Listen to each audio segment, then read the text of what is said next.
going on, everybody? Welcome back. So today we'll be reading John chapter 8. I'm reading from the NLT translation. I also have a the New King James Version translation. That's the MacArthur Study Bible. So I kind of went in there to get some information about the stuff that I read to give you a more accurate understanding of what is being taught here. This is a pretty good chapter, so let's go ahead and dive in. John chapter 8. Jesus returned to the Mountain of Olives, but early the next morning he was back again at the temple. A crowd soon gathered, and he sat down and taught them. As he was speaking, the teachers of religious law and Pharisees brought a woman they had caught in the act of adultery. They put her in front of the crowd. "Teacher," they said to Jesus, "this woman was caught in the act of adultery. The law of Moses says to stone her. What do you say?" They were trying to trap him into saying something they could use against him, but Jesus stooped down and wrote in the dust with his finger. They kept demanding an answer. So he stood up again and said, "All right, stone her, but let those who have never sinned throw the first stones." Then he stooped down again and wrote in the dust. When the accusers heard this, they slipped away one by one, beginning with the oldest, until only Jesus was left in the middle of the crowd, with a woman. Then Jesus stood up again and said to her, "Where are your accusers? Didn't even one of them condemn you?" "No, Lord," she said. And Jesus said, "Neither do I. Go and sin no more." So what do we see here? First of all, we see that the Pharisees and the religious leaders, right, they're trying to trap Jesus. So what is happening here? First of all, under the Roman law, the Jews could not do killings like executions and things of that nature, religious ones or any type of executions on their own, right? They had to go to the Roman government. So if Jesus would have said that, yes, go ahead and stone her, they could have taken Jesus, brought him to the Roman officials, right, and either had him arrested or executed, whatever the Roman officials would have decided. If he said, "No, don't stone her," then they could have said, "Look, this is a false prophet," because clearly in the law of Moses it says that for adultery she needs to be stoned. However, here's the interesting part. So first of all, I got this information both from kind of reading into the little subsection here and also reading through the notes, the footnotes in the MacArthur Study Bible as well, right? So first of all, whenever the rules were made back in the book of Deuteronomy, right, where it lists off all the pretty much all the things that are sinful, all the things that you're able to be executed for, and things of that nature. So if she was caught in adultery, right, there has to be a second person. So whoever this man was should have been brought as well. Might have been a Pharisee, as I'm guessing probably that's why only she got brought. Again, this is just my own personal speculations. However, so whenever a person was going to get stoned to death, the person that's allowed to do the execution was the person that has never committed that type of sin, right? That type of sin specifically. So I know in here that it says, "But let those who have never sinned throw the first stones."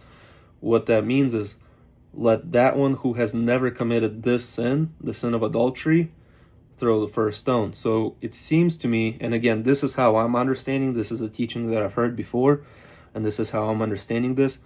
None of the accusers there were innocent of adultery, even though they're Pharisees and religious leaders and things of that nature, right? So it seems like they're all guilty of that. That's why Jesus then stooped down again and started writing in the dust, giving them time to think. And what follows after that is that when the accusers heard this, they slipped away one by one, beginning with the oldest. So that's showing us that the oldest ones realized what Jesus was talking about, what he was trying to point out, and that's when they were like, all right, like we kind of give up on here.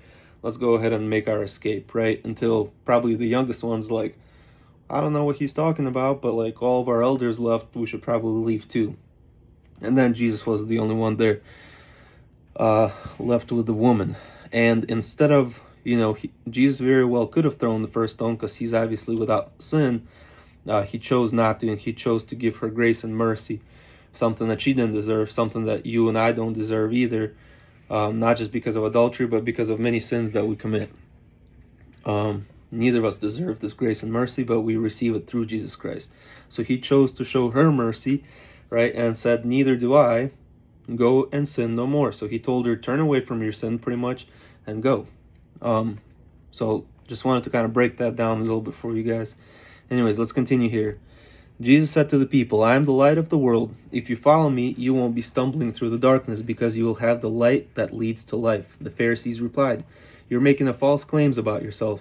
Jesus told them, These claims are valid, even though I make them about myself. For I know where I come from and where I am going.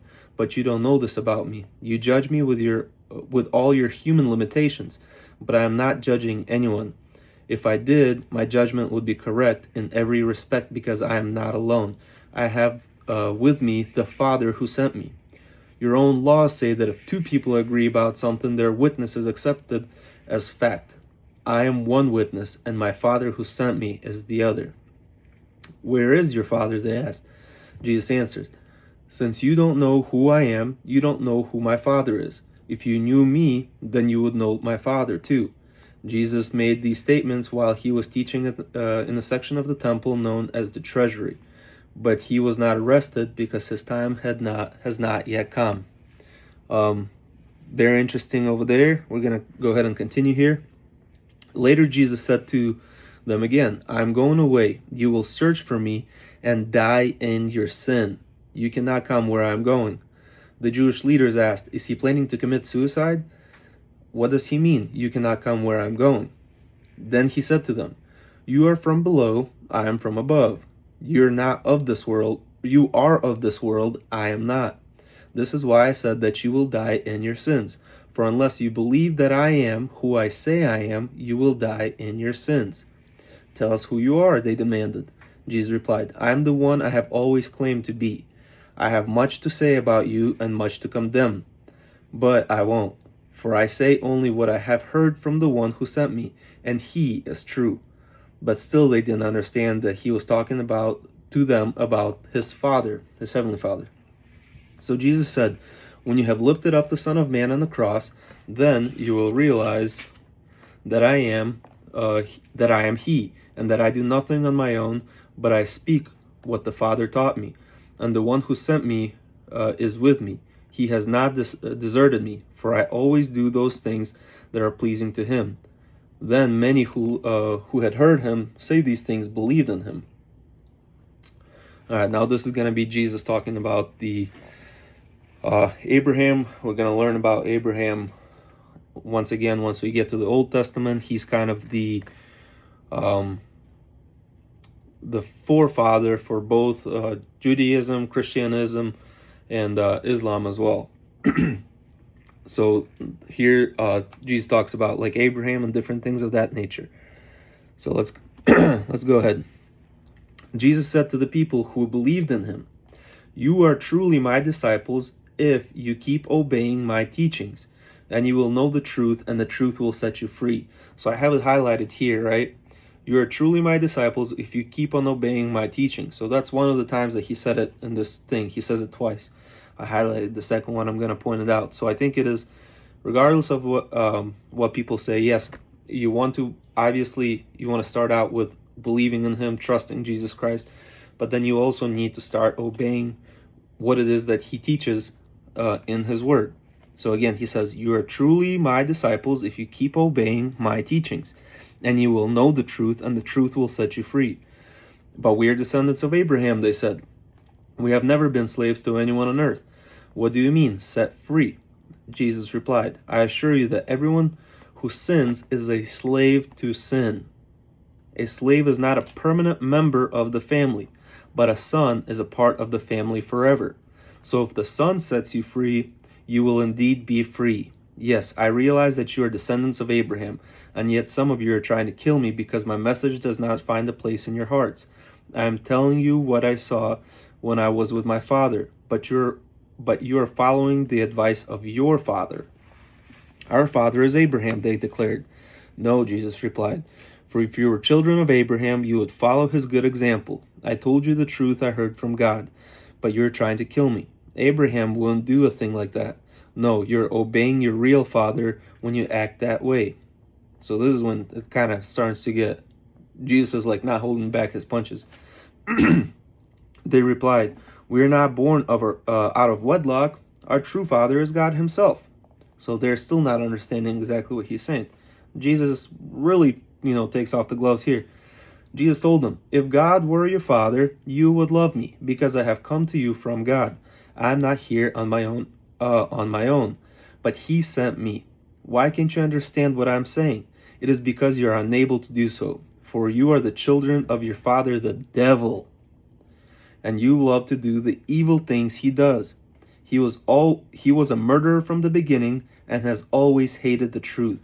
There is no truth in him. When he lies, it is consistent with his character, for he is a liar and a father of lies. So when I tell the truth, you just naturally don't believe me. Which of you can truthfully accuse me of sin? And since I am telling you the truth, why don't you believe me? Anyone whose father is God listens gladly to the words of God. Since you don't, it proves you aren't God's children. So here Jesus is pretty much calling out to them, for one, like I said, gloves are coming off. He's straight up saying, your father is the devil, right? And then he says, which of you can truthfully accuse me of sin, right? So now he's actually pointing out to them, hey, none of you guys can accuse me of a single sin, right? He's calling out the people, and they still can't. And they're still refusing. Some of them are still refusing to believe. The people retorted, you Samaritan devil, didn't we say all along that you're possessed by a demon? No, Jesus said, I have no demon in me, for I honor my Father, and you dishonor me. And though I have no wish to glorify myself, God wants to glorify me. Let him be the judge. I assure you, anyone who obeys my teachings will never die. So here again we see that, right? I said that I highlighted earlier when he was talking about the Abraham as the forefather and things of that nature. First he said, you truly are my disciples if you keep obeying my teachings. And here he says, I assure you, anyone who obeys my teachings will never die. Then people said, now we know you're possessed by a demon. Even Abraham and the prophets died, but you say that those who obey your teachings will never die. Are you greater than our father Abraham who died? Are you greater than the prophets who died? Who do you think you are? Jesus answered, if I am merely boasting about myself, it doesn't count. But it is my Father who says these glorious things about me. You say, he is our God, but you do not even know him. I know him. If I said otherwise, I would be as great a liar as you. But it is true. I know him and obey him. So even Jesus obeys God. So how important is it for us then to do the same, right? Your ancestor Abraham rejoiced as he looked forward to my coming. He saw it and was glad. The people said, you aren't even 50 years old. How can you say you have seen Abraham? Jesus answered, the truth is, I existed before Abraham was even born. At that point, they picked up stones to kill him, but Jesus hid himself from them and left the temple.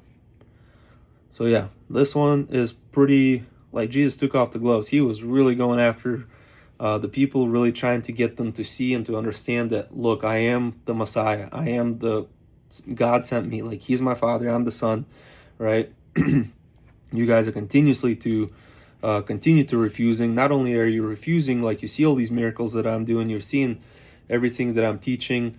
The Pharisees are like, how's he getting this wisdom? This guy's crazy smart, and he's never learned any of this stuff from us like we do, but yet he has such wisdom when he talks, right? All these miraculous signs. Not only that, but then he's like, one of you, a single person out of this whole entire crowd, say a single sin that I did. You can't, right? And then he continues to go on,